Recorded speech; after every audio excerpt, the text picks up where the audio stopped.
a beautiful variety of Pandanus. This is so aromatic, which we use in kitchen for cooking.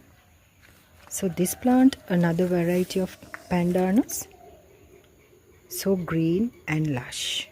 If you can see how healthily it is growing, I have put it in the ground, and this I have in a pot that is also in a bigger ample pot. I never put any fertilizer. So far I have not put anything. You can see how huge it is. So the leaves are very aromatic, friends, and it gives a real fragrance. This Pandanus plant I kept in my kitchen just because of the aroma and the fragrance. It is so fragrant. So I have propagated it in water. Now I had it about for 2 months in the bottle. It's in a bottle. And this plant is growing so well. And time to time I change the water.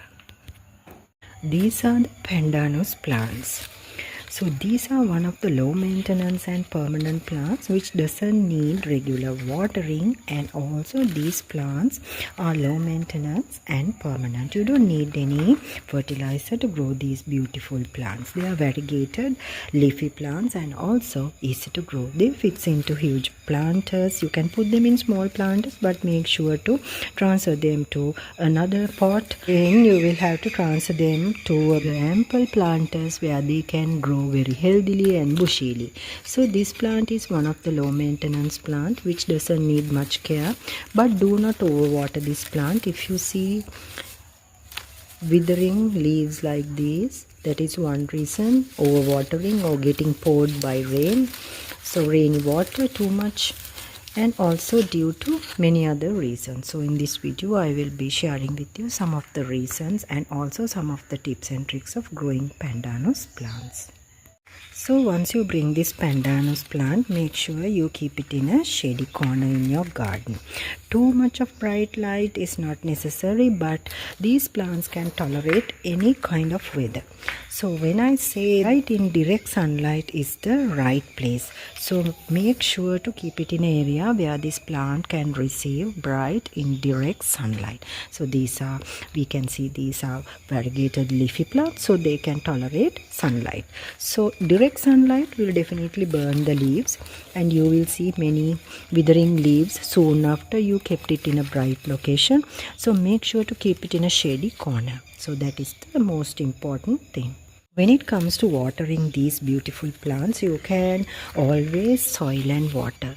See that the top layer of the soil is dried out before you pour water again. So this is ideal in a corner in your home. So these plants are beautiful decorative plants. You can keep it as a house plant too. So these plants doesn't need fertilizer, as I have mentioned at the beginning of the video. These plants are low maintenance plant, no need to put fertilizer, but if you really do love to add, you can go ahead with some organic fertilizers of your choice. If you put this plant on the ground, there won't be any problem because they can grow really very huge and tall.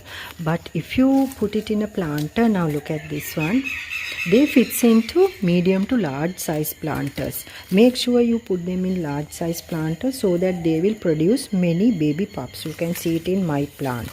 Now look at this, there are very many attached to the same plant.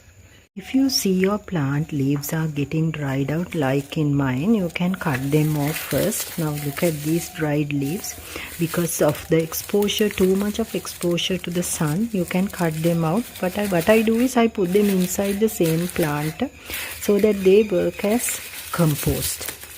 So all the leaves I put back into the planter.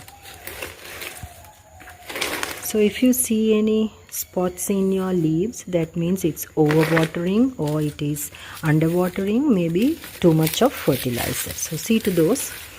And so this is a beautiful house plants which doesn't need much care, much watering, and they are one of the best decorative plants.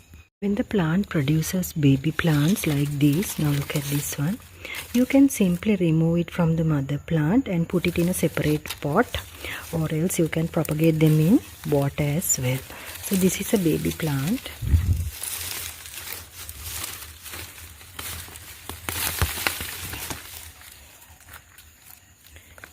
So this is another plant. I can put it in a separate pot and multiply the plants, or else you can gift it. Plants are best for a beginner gardener because you can really grow it without any disturbances, without any trouble, because these plants are low maintenance, and even I haven't seen any pest problems in this plant.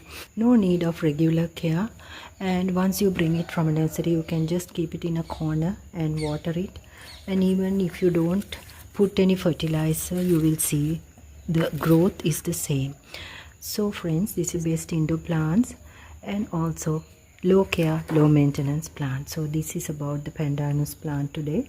Hope you enjoyed it, and if you are new, consider subscribing for more upcoming gardening videos.